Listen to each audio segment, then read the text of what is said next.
In the vast and complex history of philosophical thought, few figures stand out as intensely as Friedrich Nietzsche and Stoic philosophy. These two systems of thought, although separated by centuries of history and radically different approaches, share a deep interest in the nature of human suffering and how it can be faced and understood. Nietzsche, known for his fierce criticism of traditional morality and his concept of the Superman, addressed suffering as a fundamental part of human existence. For him, suffering was not simply a phenomenon to be avoided or overcome, but an experience that could be transformative and that gave meaning to life. On the other hand, the Stoics, such as Marcus Aurelius and Epictetus, believed in the idea that suffering was largely the result of our own perceptions and judgments, and that it could be overcome by developing an attitude of calm acceptance towards others. External events. To fully understand Nietzsche and the Stoics' perspectives on suffering, it is crucial to first examine the foundations of their respective philosophies and how they influence your understanding of this very universal human phenomenon.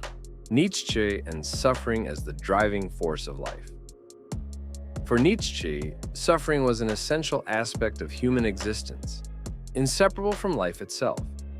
In his best-known work, Thus Spoke Zarathustra, he presents the idea of eternal recurrence, the notion that life, with all its moments of joy and suffering, will repeat itself infinitely.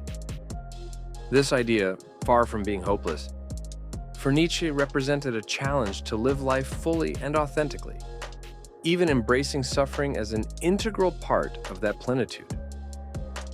For Nietzsche, suffering was not something to be avoided or overcome, but something that could be used as a means to achieve greatness. He believed that those who experienced suffering deeply and authentically were the same ones who had the potential to achieve extraordinary heights in life.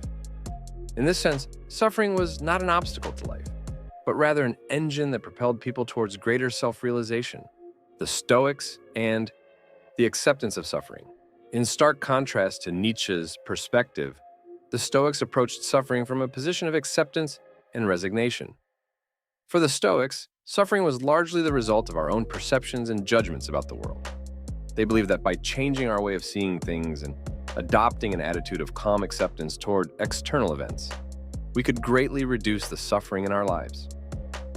The central idea of Stoic philosophy was to live in accordance with nature, which meant accepting with equanimity everything that life presented to us, both pleasure and pain.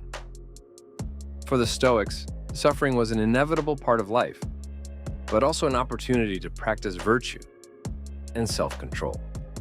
By facing suffering with courage and serenity, one could achieve a state of inner imperturbability that led to true happiness.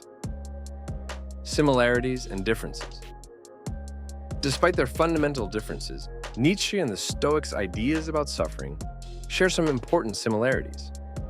Both recognize the inevitability of suffering in human life and the importance of facing it actively and consciously. However, while Nietzsche sees suffering as an opportunity for personal growth and improvement, the Stoics see it as a natural fact that must be accepted and transcended through the cultivation of virtue and the development of an attitude of serene acceptance towards external events. For the Stoics, the key to overcoming suffering lies in changing our perception of events and recognizing that many things are beyond our control. If you liked this comparison and it helped you understand these two philosophies, join our community to learn about the philosophy